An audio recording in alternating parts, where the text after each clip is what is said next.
Length of a piece of the pipe for what we're going to run. This right here is four 9036 gal.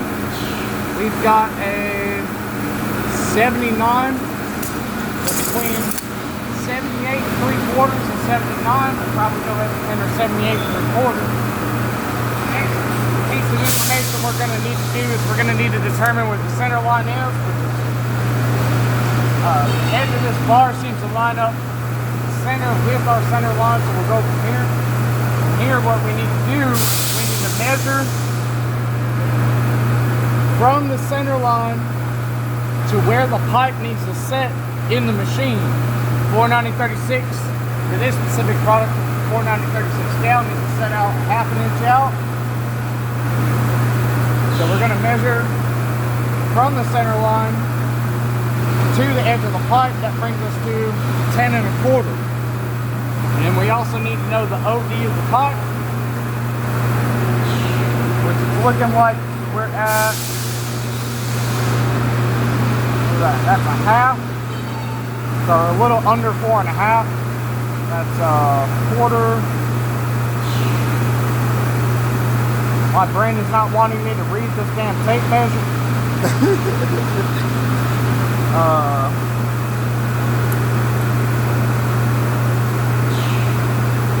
And it has lost some because of the threading. So I do actually want to say that's going to be 4 1/2, because I believe this is set up to be 4 1/2 OD. So our OD is going to be 4 1/2. When we're setting up a new part, these things are important. We're going to hit New Part Wizard, create new part, hit next. We're going to go with my material is not in this list or not listed. Make sure we check that little box. Hit next. How do we measure the part? We measure it in inches. OD is going to be 4.5. We want outer diameter. We don't know what the wall thickness is currently. CLR is going to be for our center line radius. We're running a 36 center line radius, and we're running galvanized material. Go ahead and hit next. This bend data is for single bend, YBC. We're going to hit next. Part number. It's going to be part number. So for galvanized 49036, that part number is 13. Going to hit enter. The description should be what the part is. This is going to be a galvanized elbow, so GALLB dash 4x90x 36. Enter. Next. Yes, it's a duplicate part. So let's do 13-2. Enter. Enter. Next. Alright, so those numbers that we just got are Y move. Y move is where we're going to put the center line to edge of the pipe measurement, which was 10.25. Our C move, this is what we're bending the pipe to. That's going to be 94.8. Enter. Okay. I fat fingered that bad boy. Center line radius is 36. Now we needed the tube length, which was between 78 and 3/4 and 79. I'm going to go with the lower number. So that'll be 78.75. And then we'll save that. So the next part that we need is C speed and return speed.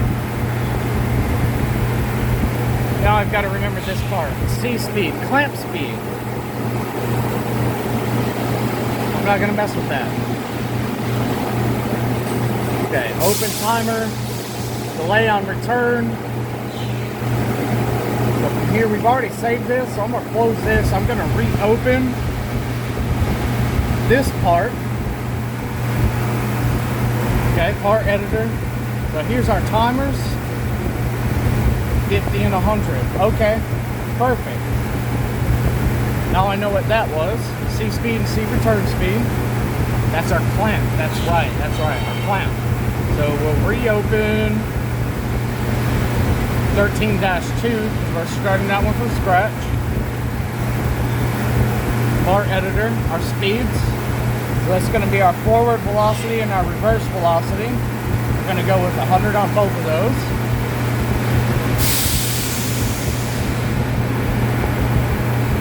Save that. Now our timers.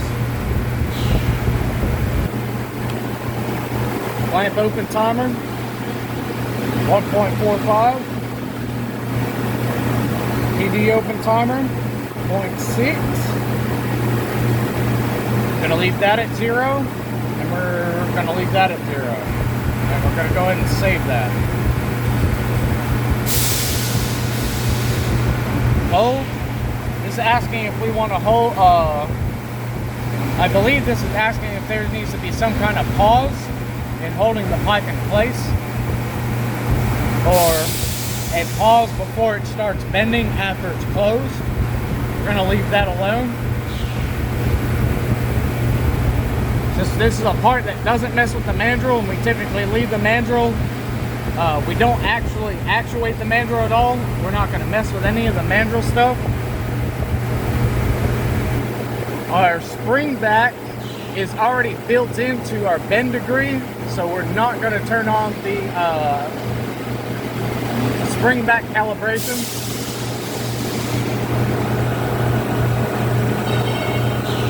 This determines whether the pressure die or the clamp opens first. So like this, it opens at the same time. If I hit this, this means the clamp is going to open before the pressure die. So we're going to run that. We're going to leave that as a no. We're going to get out of that. We're going to go ahead and save our progress. So now, our next part is determining how much pounds per square inch of pressure the PDA is going to put on the pipe when it closes up. So far, we've kind of been setting our introduction standard at about 500 PSI. We're going to go ahead and save that for now as well.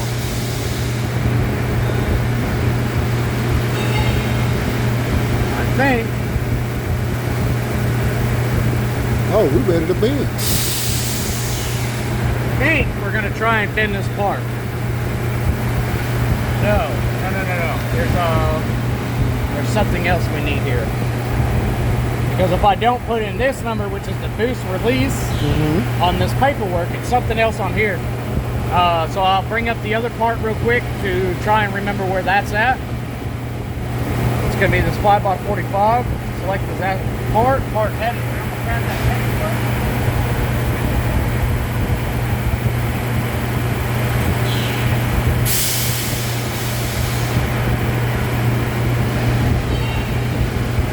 This doesn't have that. Okay.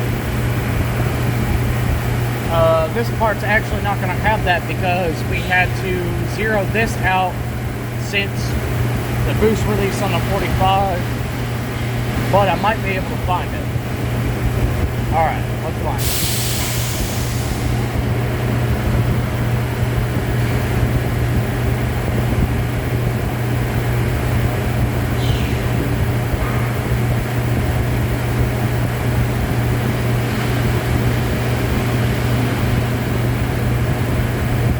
I think it's this. I'm almost certain it's this. Okay, late PDA. Let's go into part, open.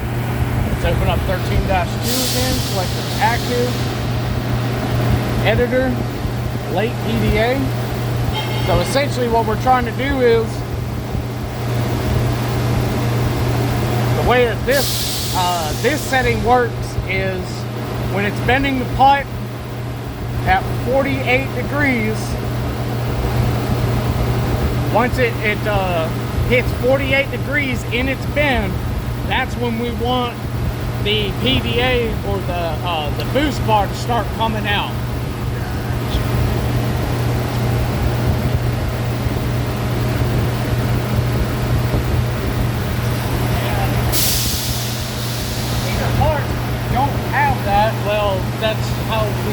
got the big old bend in the plate last week. So, alright. I think we're good. I'm gonna go ahead and start it up. Safety zone violated. Closed. Okay. Probably a bug around here somewhere. Now we're gonna go into auto cycle for this part. No, we're not. I said finish setting up. Will you go ahead and stop the recording?